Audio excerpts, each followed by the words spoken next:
এমন একটা দিন, এমন একটা ক্ষণ, এমন একটা সময় আসবে, এই চেয়ার আমাকে খুঁজে পাওয়া যাবে না, অন্য একজন দায়িত্ব পালন করবে।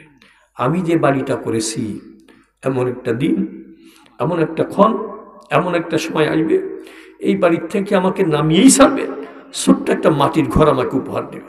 আব্বুরা বলেন, এই বুঝ যাদের হয় তারা কি নাফরমানি করতে পারে? হ্যাঁ, বেপরোয়া চলতে পারে? এরপর আমার বন্ধু হয়তো চেষ্টা শুরু করেছে যে আল্লাহ পাকে খুশি করেই কবরে যাওয়া লাগবে।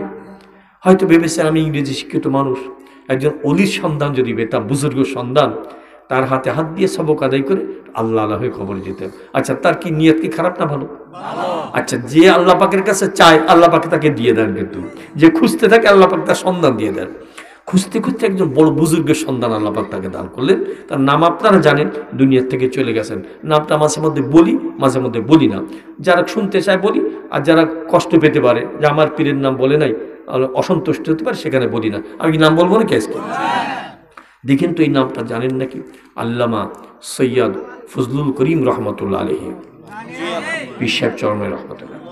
তার হাতে হাত দিয়ে আমার ওই বন্ধু জিকির, আজগার, মোরাকাবা, মুশাহাদা, সবক আদায় শুরু করতে করতে এমন অবস্থা হয়ে গেল, আল্লাহ পাক আমূল পরিবর্তন দান করলেন।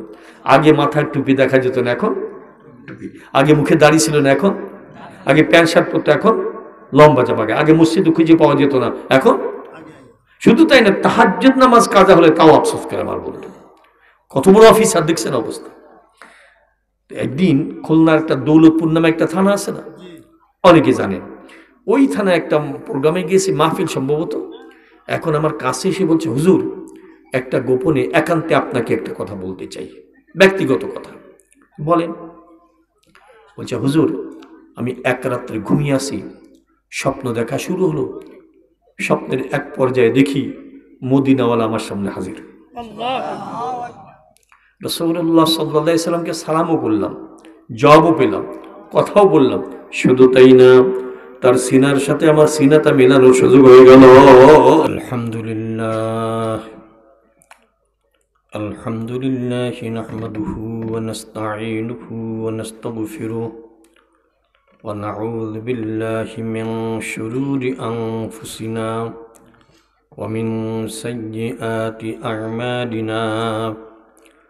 من يهده الله فلا مضل له ومن يضلله فلا هادي له ونشهد أن لا إله إلا الله وحده لا شريك له ونشهد أن محمدا عبده ورسوله أما بعد فأعوذ بالله من الشيطان الرجيم بسم الله الرحمن الرحيم فمن يرد الله أن يهديه يشرح صدره للإسلام ومن يرد أن يضله يجعل صدره ضيقا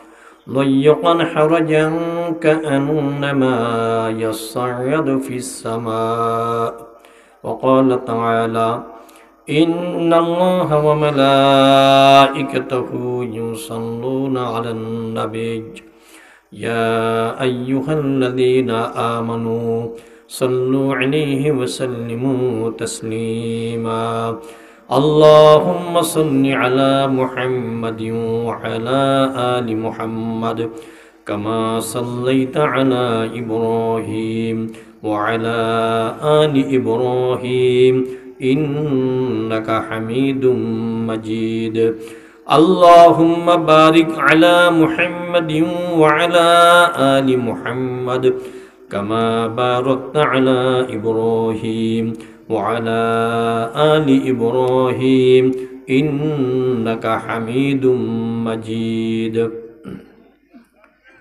বাঁশগাড়ি দিঘলিয়াকান্দি ফয়জুল উলুম মহিলা হাফিজিয়া মাদ্রাসা উদ্যোগে আয়োজিত আজকের এই মাহফিলের মোহতারাম সভাপতি মুআজ্জাজ উলামা ইকরাম, সুধী মণ্ডলী, সর্বস্তরের ভাইয়েরা, পর্দার আড়ালের মা ও বোনেরা, আল্লাহ পাকের দরবারে লাখ কোটি শুকর, আমাদের হায়াতের থেকে কিছু অংশ আজকে সুন্দর একটা পরিবেশে রুহানি পরিবেশে ওলামায়ে কেরামের সহবাতে এই জান্নাতের বাগিচায় কাটানোর সুযোগ হলো।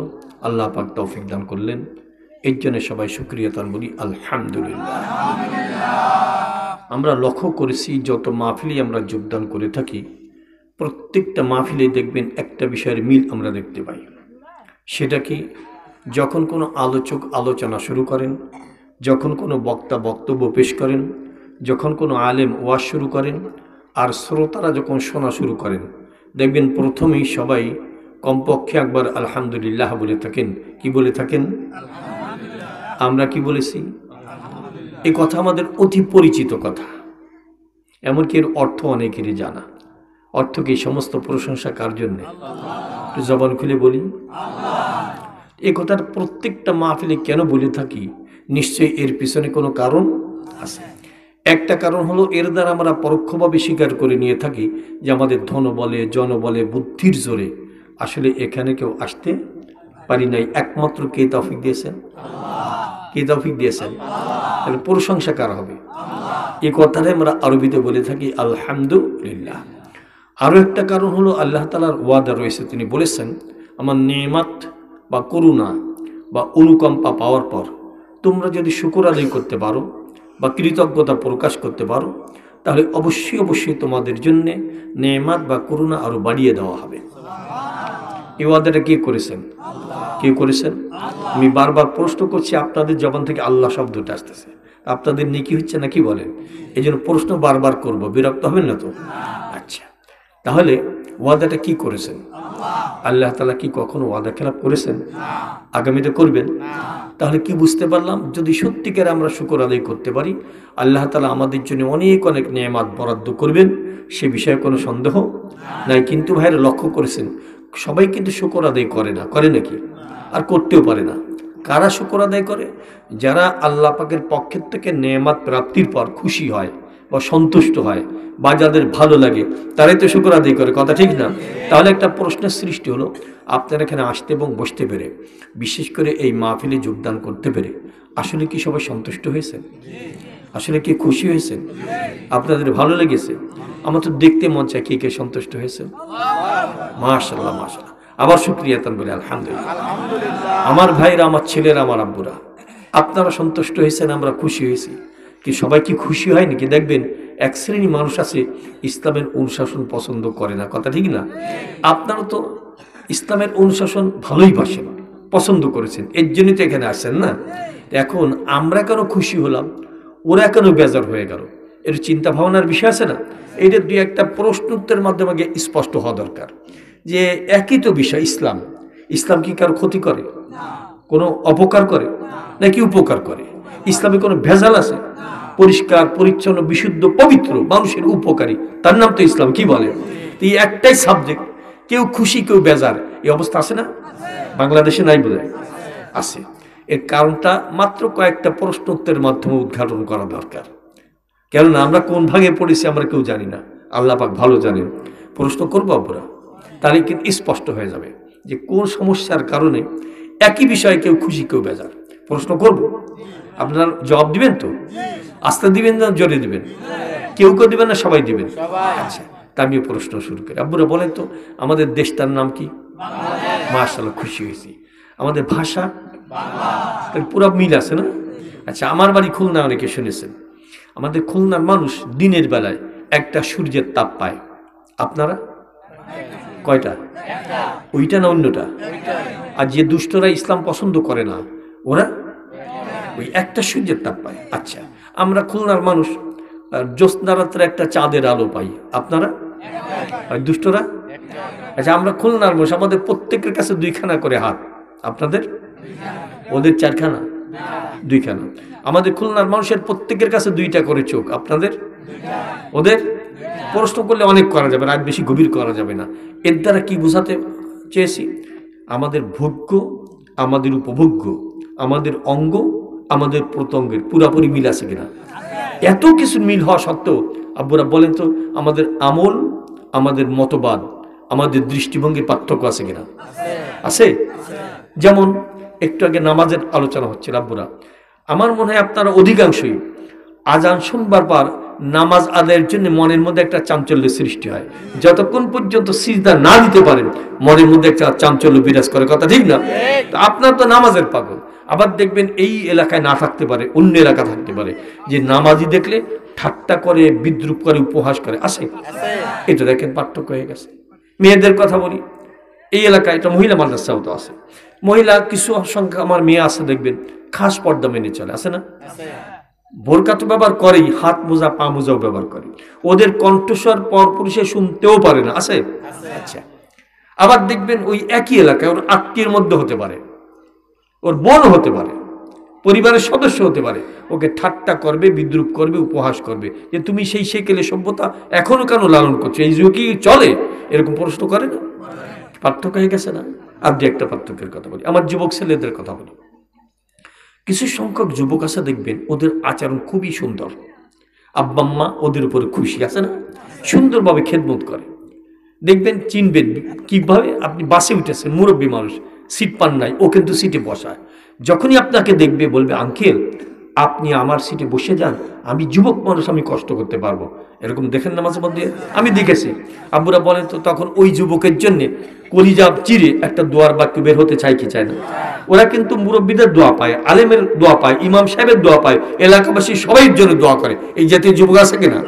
আবার কিছু সংখ্যক যুবক এই এলাকায় না থাকলে অন্য এলাকা আছে, যে তাদের আচরণে বাপ মায়ের কলিজা কেমন যেন বল্লার বাসা মতো সিদ্ধ সিদ্ধ হয়ে গেছে, আছে না? বাপ মার সঙ্গে তর্ক বিতর্কও করে, খেদমত তো করেই না, আছে নাকি? নরসিংদী না থাকতে পারে, রায়পুরে না থাকতে পারে, অন্য জায়গায় থাকতে পারে, আছে। আর দেখেন কি অবস্থা।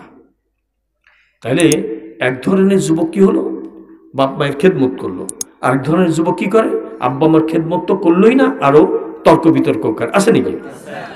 পার্থক্য হয়ে গেছে না? আগে কি বলেছিলাম, সব কিন্তু মিল, অঙ্গ প্রত্যঙ্গ ভুগ্য উপভোগ্য মিল, এখানে পার্থক্য হয়ে যাচ্ছে না?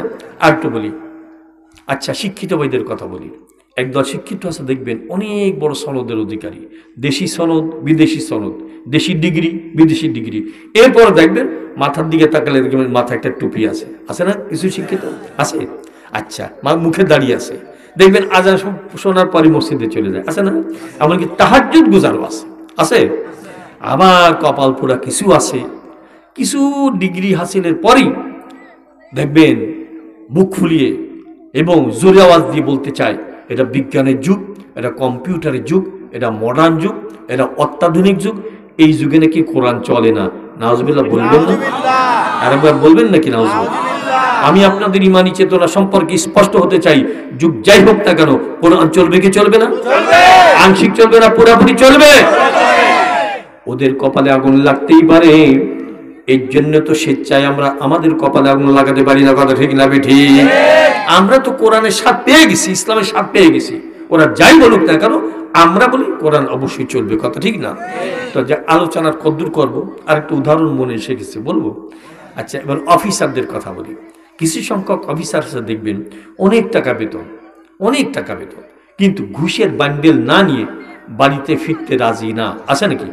শুধু বাংলাদেশে নাই বোধ হয়, হ্যাঁ? আর কিছু সংখ্যক অফিসার আছে দেখবেন একটা টাকাও ঘুষের টাকা স্পর্শ করে না। এই প্রসঙ্গে একটা উদাহরণ দিচ্ছি, আমারই বন্ধুর কথা বলি। উনি সম্ভবত এখন বেঁচে আছেন। উনি ছিলেন জেলা দুদকের অফিসার, দুর্নীতি দমন কমিশন, বুঝেছেন না?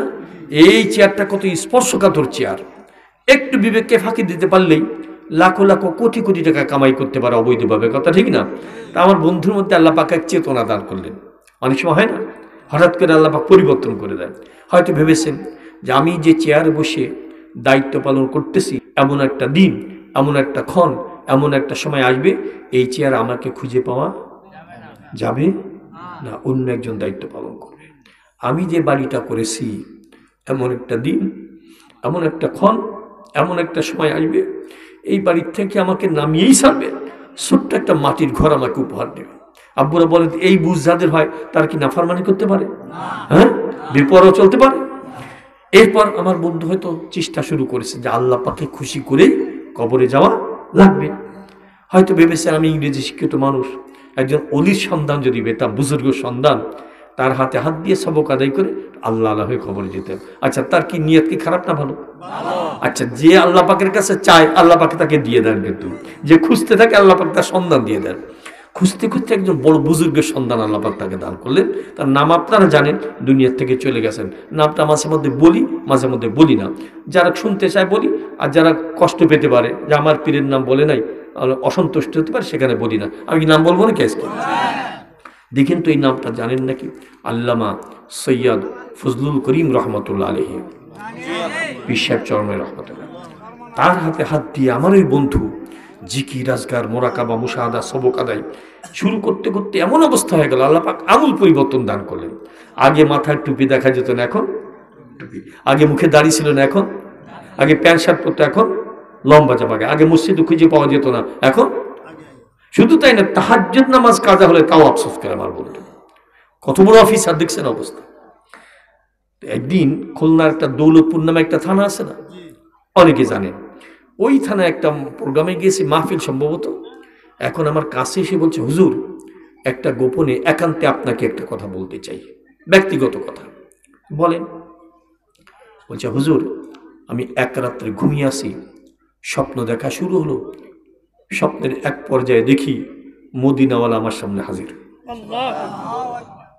রাসূলুল্লাহ সাল্লাল্লাহু আলাইহি সাল্লামকে সালামও করলাম, জবাবও পেলাম, কথাও বললাম।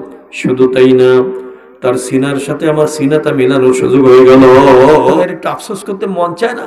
দুদকের চেয়ারে বসে যদি এতটা রসুল প্রীতি থাকতে পারে, আমরা কেমন জিন্দেগি গঠন করলাম? আফসোস করার প্রয়োজন আছে কিনা? মনে আছে গোড়া এতগুলো কথা কেন বলছি? যে সমস্যাটা কোথায়? কেউ ইসলামকে ভালোবাসে, কেউ বিরক্ত হয়। এইবার আমি আসল কথার দিকে যাই। আব্বুর আমি একটা মন্তব্য অনেক জায়গায় শুনিয়ে থাকি, আজকে আপনাদের শোনাবো। যত জায়গায় বলেছি সবাই একমত হয়েছেন, আপনারা হবেন কিনা এখনো জানি না। সেটা হলো, আমাদের অঙ্গ প্রত্যঙ্গের যতই মিল থাকুক, আমাদের ভোগ্য উপভোগ্যের যতই মিল থাকুক, আমাদের টোটাল বডির মধ্যে একটা জায়গা আছে। ওই একটা জায়গার পার্থক্যের কারণেই শুধু আমাদের আমল আর মতবাদে পার্থক্য হয়। সেই জায়গা বুকের মধ্যে থাকে। আমার মধ্যে আছে, আপনাদের মধ্যে আছে, মেয়েদের মধ্যেও আছে, নাস্তিকদের মধ্যেও আছে। সেই জায়গার বুকের মধ্যে থাকে। আব্বুর আমার মনে হয় নাম আপনারা বলতে পারবেন, সেই জায়গাটার নাম কি? আবার বলে। এবার আমি চূড়ান্ত মন্তব্য করতে চাই, ওই কলবের পার্থক্যের কারণেই কেউ আস্তিক, কেউ নাস্তিক। কথা ঠিক না ঠিক? ওই কলবের পার্থক্যের কারণেই কেউ নামাজি, কেউ বেনামাজি। ওই কলবের পার্থক্যের কারণেই আমার কোনো মেয়েটা পর্দা করে, আরেকজন করে না। কথা ঠিক না ঠিক? আব্বুরা, এই জন্য শরীরের তো যত্ন কম নেই নাই, বাকি জিন্দেগি এই কলবের একটু যত্ন নেওয়া দরকার, দরকার না? আর কয়েকটা প্রশ্ন করি। আচ্ছা, ইসলামের আমল কারো কাছে ভালো লাগে, কারো কাছে ভালো লাগে না। আমি এই প্রশ্ন উত্তরের মাধ্যমে আরো স্পষ্ট করতে চাই। আব্বুরা, আমি ধরতে চাই, কিন্তু ধরতে আমার সমস্যা। তাহলে সমস্যাটা কোথায় হয়েছে? মাশাআল্লাহ। আমরা চলতে চাই, কিন্তু সমস্যা, চলতে পারি না। সমস্যা কোথায় হয়েছে? আমি শুনতে চাই, কিন্তু শুনতে ঠিক মতো পারি না। সমস্যা কোথায়? আমি দেখতে চাই, কিন্তু ভালোভাবে দেখতে পারি না। সমস্যাটা কোথায়? অতি সুস্বাদু খাবার, এটা আমি খাই, স্বাদ পাই না। আব্বুরা, সমস্যাটা কোথায়? সবাই একমত? আব্বুরা, এবার আরেকটা মন্তব্য শোনাতে চাই। ইসলামের স্বাদ পেতে গেলে, নামাজের স্বাদ যদি উপভোগ করতে হয়, জিকিরের স্বাদ যদি উপভোগ করতে হয়, পর্দার মধ্যে কি মজা যদি বুঝতে হয়, আর একটা জায়গা প্রয়োজন, সুস্থ থাকা। সেই জায়গাটার নাম কি? এবার আমি বলতে চাই, যার কলবখানা সুস্থ, সেই ইসলামের মজা পায়, স্বাদ পায়। যার কলবটা রোগী হয়ে গেছে, ইসলামের স্বাদ পায় না, শেষ পর্যন্ত ইসলাম বিদ্বেষী হয়ে আচরণ করে। কথা ঠিক না ঠিক? আব্বুরা, আপনাদের মধ্যে কলব নাই? সবার মধ্যে তো আছে। এখন একটু আত্মনির্ণয় করে যে আমার কলব কোন হালাতের, কিভাবে। আব্বুরা, যুবকেরা, একটু আত্মনির্ণয় করো তো, তোমার কাছে কোনটা ভালো লাগে। যদি দেখো আমার নামাজ পড়তে মন চায়, জিকির করতে ভালো লাগে, আলেম ওলামার পাশে বসতে ভালো লাগে, ওয়াজ শুনতে ভালো লাগে, হজ করতে মন চায়, এখন মনে করতে হবে আল্লাহ পাক আমার কলবে সুস্থতা দান করেছেন। তখন শুকর আদায় করতে হবে, আলহামদুলিল্লাহ। আমি কথা ভুল বললাম নাকি? আলেম ওলামা কিন্তু সাক্ষী, ভুল বললাম নাকি? এরপরে বলে যাবো না, যখন দেখবার নামাজ পড়তে ভালো লাগে না, নামাজে দেখলে ঠাট্টা বিদ্রুপ করতে মন চায়, জিকির করতেও ভালো লাগে না, শুনতেও ভালো লাগে না, এই জাতীয় মানুষ আছে কিনা? মাদ্রাসার নামটা বরদাস্ত করতে পারি না, কুরআনি শিক্ষা বরদাস্ত করতে পারি না, গান বাজনা ভালো লাগে, মক্কার জন্য মনটা কাঁদে না, মদিনার রওজা পাকের কাছে গিয়ে সালাম দিতে মনটা চায় না। আব্বুর আপনি যত দিক দিয়ে সুস্থ থাকেন না কেন, আসল ইঞ্জিনটা খারাপ হয়ে গেছে, কথা ঠিক না ঠিক? সেই ইঞ্জিনটার নাম কি? এইবার আত্মপর্যালোচনা করবে কিভাবে? দেখেন, আমি যে আয়াত পড়েছিলাম আল্লাহ পাকের কালাম, সংক্ষেপে বলবো, রাত বেশি গভীর করলে সমস্যা কম না। সেটা কি? ফজরের নামাজ কাজা হয়ে যেতে পারে, জামাত তরক হয়ে যেতে পারে, স্বাস্থ্য নষ্ট হতে পারে, আগামীকালের দায়িত্ব পালনে অবহেলা দেখা দিতে পারে, আবার দূরের মানুষের যেতে কষ্ট হতে পারে, আছে না সমস্যা? সব কিছু মাথার একেবারে সংক্ষেপে আমি বলতে চাই। আমি যে আয়াত দ্বয় তেলাওয়াত করেছিলাম, আবুর অর্থটা বলবো। দেখেন তো আল্লাহ পাক কি বলেছে, বিসমিল্লাহির রহমানির রহিম, ফামান ইউরিদিল্লাহু আন ইয়াহদিয়াহু ইয়াশরাহ সাদরাহু লিল ইসলাম। একটু শুকর আদায় করি, আলহামদুলিল্লাহ। আল্লাহ পাকের কালাম শুনেছি না? আল্লাহ পাক বলছেন, আমি যাকে হেদায়েত দান করতে চাই, কি দান করতে চাই? ইয়াশরাহ সাদরাহু লিল ইসলাম, আমি তার বক্ষটাকে উন্মোচন করে দিয়ে থাকি, ওর কলবের গেটটা খুলে দিয়ে থাকি, কলবের মধ্যে হেদায়েতের আলো যখন ঢুকে যায় সাথে সাথে ইসলামকে বরণ করে নেয়। এটা কার কথা? আল্লাহ। এর পরের আয়াতের অর্থ বলে দেব নাকি? বিসমিল্লাহির রহমানির রহিম, ওয়া মান ইউরিদ আন ইউদিল্লাহু ইয়াজআল সাদরাহু দায়্যাকান হারাজান কাআন্নামা ইয়াসআদু ফিস সামা। কথাটা কার? দেখেন, আল্লাহ পাক সব আগেই বলে দিয়েছেন যে আমি যাকে হেদায়েত দান করতে চাই না, ওর কলবের মধ্যে, বুকের মধ্যে একটা সংকীর্ণতা পয়দা হয়, একটা বক্রতা পয়দা হয়, বাঁকা হয়ে যায়। আব্বুরা, বাঁকা একটা পাইপের মধ্যে সোজা শিক ঢুকানো যায় নাকি? কলব যদি বক্র হয়ে যায়, ইসলামের সোজা কথা ঢুকতে চায় না। প্রমাণ আছে কিনা দেখি, বুঝাতে পারলাম কিনা? আবু জেহেলের কলব সোজা ছিল না বাঁকা ছিল? হ্যাঁ, কালেমা পড়েছে নাকি? মুসলমান হয়েছে। আবার এর দ্বারা বুঝে নিতে হবে যে আমি কেন ইসলামকে বরণ করতে পারতেছি না, ইসলামের অনুশাসন কেন পছন্দ করতেছি না। একটা জায়গা সমস্যা হয়ে গেছে, জায়গাটার নাম কি?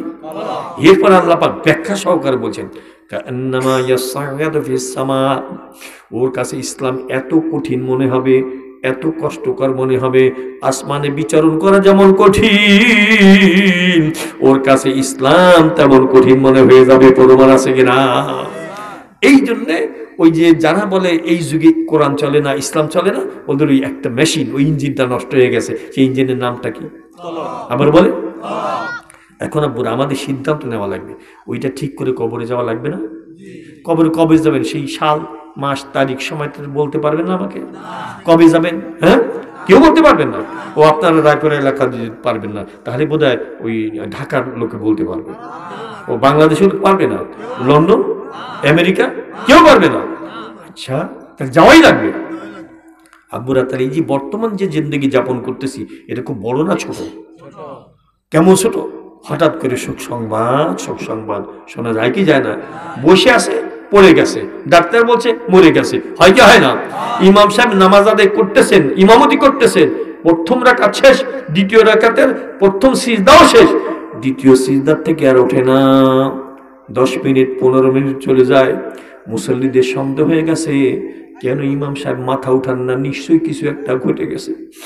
একজন নামাজ ছেড়ে দিয়ে শরীরে হাত দিয়ে দেখে ইমাম সাহেবের শরীর ঠান্ডা হয়ে গেছে। ডাক্তার একবার পরীক্ষা নিরীক্ষা করে বলে, ইমাম সাহেব ইহ জগৎ ত্যাগ করে পরপারে চলে গেছে। এমনটা হয় কি হয় না? তাহলে এই যে বর্তমান জিন্দগি যাপন করছে, এটা ছোট না বড়? আবার এরপর একটা জামান আছে না, সেটা কি ছোট না বড়? কত বড়? 1000 বছর, লক্ষ, কোটি। একটা সংক্ষেপে উদাহরণ দিচ্ছি, যেটা বলা হয়েছে, এই জমিন থেকে আসমান পর্যন্ত বিশাল জায়গাটাকে একটা গোডাউন যদি মনে করে নেওয়া হয়, কি এই গোডাউন কত বড় বলতে পারবেন নাকি?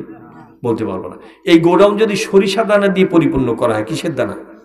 কতটা দানা আপনারা কত বছরে গুনে শেষ করতে পারবেন? শেষ করা যাবে না।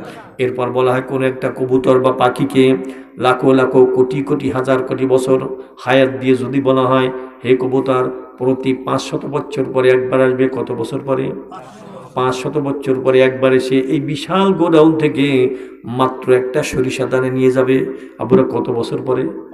কয়টা নিবে? এরপর বলা হয়, একটা করে দানা নিতে নিতে নিতে নিতে কোনো না কোনো যুগে কোনো না কোনো কালে বিশাল গোডাউনে সরিষা দানা নেওয়া শেষ হয়ে যাবে, কিন্তু তোমরা জেনে নাও এই ছোট্ট জিন্দেগির পর সামনে যে মহা জিন্দেগি আসবে, ওই জিন্দেগি কোনোদিন শেষ হবে না। ওই জিন্দেগি যাদের মুখে হাসি ফুটবে আল্লাহ পাক তাদের হাসি কোনোদিন কেড়ে নিবেন না। আর যাদের কান্না জিন্দেগি শুরু হয়ে যাবে, কাফের মুশরিক বেদিন নাস্তিক মুরতাদ ওরা যখন জাহান্নামে নিক্ষিপ্ত হবে, এমন যাতনার শিকার হবে। আল্লাহ পাক বলেন নাযাআতাল লিশাওয়া, জাহান্নামের আগুন ওদের গায়ে লাগবার সাথে সাথে গায়ের চামড়া খুলি খুলি পড়তে থাকবে। একবার দুইবার নয়, লাখো লাখো বার যাতনা সহ্য করতে না পেরে বলবে রব্বানা আবসরনা ওয়া সাবিনা ফারজিনা না'মাল সালিহান ইন্না মুকিনুন। মাবুদের সহ্য করতে পারি না, সব তো দেখে ফেলেছি, বিশ্বাস হয়ে গেছে, মাত্র একটা বারের জন্য পৃথিবীতে পাঠিয়ে দেন, আর কোনোদিন নাফরমানি করবো না, পুরোপুরি বিশ্বাস হয়ে গেছে। আব্বুরা এই দাবি কি পূরণ হবে নাকি? বোঝা গেল ওই মহা জিন্দেগিতে আমরা যাতনা সহ্য করতে পারবো না, এই ছোট্ট জিন্দেগিতে কষ্ট করতে রাজি, জাহান্নামের আগুনে জ্বলতে আমরা রাজি না। এই বিষয়ে সবাই একমত কিনা? আব্বুরা আল্লাহ পাক দুইটা ঠিকানার কথা বলেছেন, একটা জান্নাত একটা জাহান্নাম। এর আমরা কোনটা পেতে চাই? জবান খুলে বলেন না, একটু জোরে বলেন। সবাই জান্নাত পেতে চাই। আচ্ছা, কে কে জান্নাতে যেতে চায় হাত উঁচু করেন তো। মাশাআল্লাহ, হাত নামান তো। তাহলে আমি একটা প্রশ্ন করি আব্বুরা, যে আমরা যে পাপের কাজ করি, গুনাহের কাজ করি, অন্যায় কাজ করি, এর ময়লাটা লাগে কোথায়? আচ্ছা বলুন তো, এক জাররা পরিমাণ গুনাহের ময়লা থাকা অবস্থায় পবিত্র জান্নাতে কেউ ঢুকতে পারবে নাকি? পরিষ্কার পরিচ্ছন্ন বিশুদ্ধ পবিত্র কলম নিয়ে গেলে জান্নাতে ঢোকা যাবে। আমি কয়েকটা পরামর্শ দিতে চাই এই দোয়ার আগে। এখন তো দোয়া হবে, দেবো পরামর্শ। আচ্ছা বুড়া, আপনাদের গায়ে, আপনাদের শরীরে, আপনাদের পোশাকে ময়লা থাকলে আমি কি বলতে পারবো না যে অমুক কোম্পানির সাবান ব্যবহার করলে আপনার জামা তাড়াতাড়ি পরিষ্কার হয়ে? বলতে পারবো না? এই অধিকার আছে না? আব্বুরা তার এই মূল জায়গাটা, সবচেয়ে দামি জায়গায় কলহ, ওইটার ময়লা আবর্জনা দূর করার জন্য কোনো ঔষধ আছে কিনা? এটা কি বলার অধিকার আমার নাই? আজকে বলে যাবো। আবার আমলের নিয়তে শুনলে আমি বলতে পারি, আমলের নিয়তে শুনবে সবাই, হ্যাঁ, ওইটা ওই ঔষধ ব্যবহার করে কলবখানা ঠিক করে তারপর কবরে ঢুকবো। রাজি আছি নাকি? মনে থাকবে ইনশাল্লাহ। 1 নম্বর, মেয়েরা তোমরাও শোনো, খবরদার অন্য মনস্ক হয়ে না। এটা আমারও দরকার, সবারই দরকার। কি বলে? আমরা পাপ করে ফেলেছি অনেক, যারা পাপ করে তাদের পাপী বলা হয়। কি বলে? পাপী তো হয়ে গেছি, দেখি কোনো কায়দা মাপ পাওয়া যায় কিনা। এবার ঔষধ বলা হচ্ছে। 1 নম্বর, খাঁটি তওবা। কি বললাম? জবান খুলে বলে, মনে থাকবে। খাঁটি তওবা করলে, খাঁটি তওবা, এটা ভেজাল যুক্ত না, খাঁটি তওবা করলে আল্লাহ পাক ওর জিন্দেগির সকল গুনাহ খাতা মাফ করে দেবে। এমনকি সদ্য প্রসূত সন্তান নিষ্পাপ মাসুম ওই রকম নিষ্পাপ বানিয়ে দেবে। শুধু তাই না, বলেছে আর তাই হাবিবুল্লাহ, খাঁটি তওবা করে আল্লাহ পাকের বন্ধু হয়ে যায়। আপনারা বলেন তো, বন্ধুকে কোনোদিন গর্তে ফেলতে পারে? আগুনে ফেলতে পারে? আল্লাহ পাকের বন্ধু যারা হবে, আল্লাহ পাক তাদেরকে জাহান্নামের গর্তে ফেলবেন না। আপনারা তওবা করবেন নাকি? কোন সালে করবেন? 2025 সালে, 24, 23, আগামী বছর? কবে তওবা করলে ভালো হয়? সবাই কি এখন তওবা করতে চান? হ্যাঁ, সবাই বেজার হচ্ছেন না তো? তওবা করলে কোনো সমস্যা আছে নাকি? মাশাআল্লাহ। তাহলে তো খাঁটি তওবা করতে পারলে সমস্ত গুনাহ আল্লাহ পাক মাফ করে দিবেন, কলবখানা আয়নার মতো চকচকা হয়ে যাবে। পারবো না ইনশাআল্লাহ। 2 নম্বর ওষুধের কথা বলবো, যারা বেশি বেশি আল্লাহ পাকের জিকির করে তাদের কলবখানা ময়লা দূর হয়ে পরিষ্কার পরিচ্ছন্ন হয়ে যায়। কার জিকির? আল্লাহ পাকের জিকির করা লাগবে না? কম করবো না বেশি করবো? লস হবে না লাভ হবে? একটা লাভের কথা বলি, যারা বেশি বেশি আল্লাহ পাকের জিকির করবে কিয়ামতের ময়দানে হাসতে হাসতে জান্নাতে চলে যাবে। দেখেছেন অবস্থা? আমি বললাম সহজে, শুনলেনও সহজে। বিষয়টা কি? যে ময়দানে কোটি কোটি মানুষের কান্নাকাটি, রোনাজারি, আহাজারি, ছোটাছুটি ছটফট চলবে, ওই ফাঁকে একঝাঁক মানুষ হাসতে হাসতে জান্নাতে চলে যাবে। ওরা তো ধন্য হয়ে যাবে পুরাপুরি। কথা ঠিক না বেটি? আমরা জিকির করতে কোনো সমস্যা? জিকির করবো না ইনশাআল্লাহ, জবান চালু রাখবো, কোনো সমস্যা নেই। কয়টা বললাম? 1 নম্বর কি বলেছিলাম? কবে করবেন? মাশাআল্লাহ মাশাআল্লাহ। 2 নম্বর কি বলেছিলাম? কার জিকির? কম করবো না বেশি করবো? আরেকটা বলবো, সহবাতে আহলুল্লাহ, আল্লাহ পাকের খাঁটি ওলি আছে না, তাদের হাতে হাত দিয়ে তাদের সঙ্গ লাভ করে তাদের পরামর্শ মোতাবেক সবক আসবাক আদায় করলে আল্লাহ পাক কলবের মধ্যে তাকওয়ার আলো জ্বালিয়ে দেন। আলো জ্বললে কি আর অন্ধকার থাকতে পারে? উদাহরণ দিয়ে একটা, আব্বুরা কোন একটা ঘরে অন্ধকার, এই অন্ধকার দূর করার জন্য পরামর্শ শুরু হয়েছে, মিটিং, এই অন্ধকার দূর করতে হবে। একজন শিক্ষিত মানুষ বলছে এই অন্ধকার দূর করতে হলে 100 যুবক লাগবে, 100 লাঠি লাগবে, এই 100 যুবক যদি লাঠি দিয়ে পিটনি দেয় অন্ধকার দূর হয়ে যাবে, হবে নাকি? আরেকজন বলছে যে না, এটা হবে না, দেশি অস্ত্র হবে না, বিদেশি অস্ত্র দিয়ে গুলি করলে চলে যাবে, গুলি করলে অন্ধকার যাবে? হ্যাঁ। আরেকজন বলছে না, বড় রাজনৈতিক নেতা লাগবে, এমন বক্তব্য ঝেড়ে দিবে অন্ধকার দূর হয়ে যাবে, যাবে নাকি?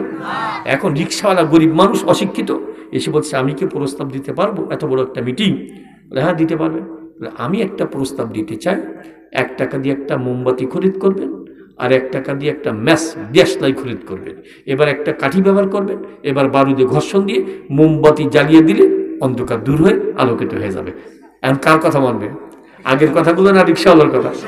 কারণ এর থেকে থিওরি বের হয়ে আসছে যে অন্ধকার দূর করতে হলে একমাত্র কিসের প্রয়োজন? আলোর প্রয়োজন। কিসের প্রয়োজন? আল্লাহ পাকের ওলিদের সহবাতে গেলে আল্লাহ পাক কলবের মধ্যে তাকওয়ার আলো পরিচালিত করে দেন। দেখি মনে আছে নাকি কয়টা বললাম? 1 নম্বর কি বলেছিলাম? কবে করবেন? 2 নম্বর কি বলেছিলাম? বেশি বেশি জিকির করবেন। কবে থেকে চেষ্টা করবেন না ইনশাআল্লাহ? 3 নম্বর কি বলছিলাম? আল্লাহ পাকের ওলিদের সহবাত। আরেকটা বলবো, কোরআন তেলাওয়াত করলে কলবের মধ্যে আলো পরিচালিত হয়। কোরআনের অক্ষর দেখতে কালো, কিন্তু এর মধ্যে লুকাইতেছে হেদায়েতের আলো। এর জন্যে কোরআন যারা পড়ে কলব আলোকিত হয়ে যায়। আব্বুরা কোরআন শিখতে হবে না? হ্যাঁ, শুধু পুরুষের না, মহিলারাও শিখবে। আলহামদুলিল্লাহ, খুশি হয়েছে এখানে মহিলা মাদ্রাসা। আপনার খুশি হন নাই? তা আলহামদুলিল্লাহ বলতে পারেন না? কারণ একটা মা যদি তৈরি হয়, মায়ের মতো মা তৈরি হয়, ওই এক মায়ের ওসিলায় একটা সমাজের সংস্কার হয়ে যেতে পারে, দেশের সংস্কার হয়ে যেতে পারে। কথা নেই না? হ্যাঁ, আমাদের তো মা ছিলেন, অনেকের মা আছেন, আল্লামা সৈয়দ ফজলুল করিম রহমতুল্লাহর মা এক আছে নাকি? পার্থক্য আছে না? এমন সন্তান তার ওসিলার দুনিয়া আসছিল যে গোটা জগৎ কেমন যেন আলোকিত হয়ে যাচ্ছে। এই জন্য মহিলা মাদ্রাসার দরকার আছে কিনা? হ্যাঁ, তার পুরুষেও কোরআন শিখবো, তেলাওয়াত করবো, মহিলাদেরও ব্যবস্থা করব। এই যে মাদ্রাসা হয়েছে, খুশি না বাজার? আমিন, আল্লাহুম্মা আমিন। আলহামদুলিল্লাহি রাব্বিল আলামিন, ওয়াসসালাতু ওয়াসসালামু আলা রাসূলিল কারীম। রব্বানা হাসবুনা আনফুসানা ওয়া ইন লাম তাগফির লানা ওয়া তারহামনা লানাকুনান্না মিনাল খাসিরিন। রব্বানা আতিনা ফিদ দুনিয়া হাসানা ওয়া ফিল আখিরাতি হাসানাতাও ওয়া কিনা আযাবান নার।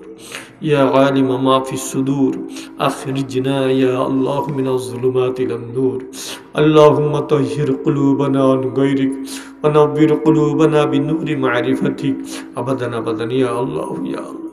রব্বুল আলামিন, গভীর রাত পর্যন্ত আপনার বান্দা বান্দিরা কি পাওয়ার জন্য অপেক্ষা করতেছে সব আপনার জানা।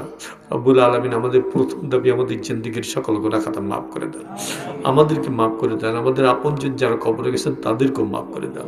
রব্বুল আলামিন, প্রত্যেকের নেক মাকসুদ পূর্ণ করে দেন, সবার উপর থেকে বালা মুসিবত দূর করে দেন।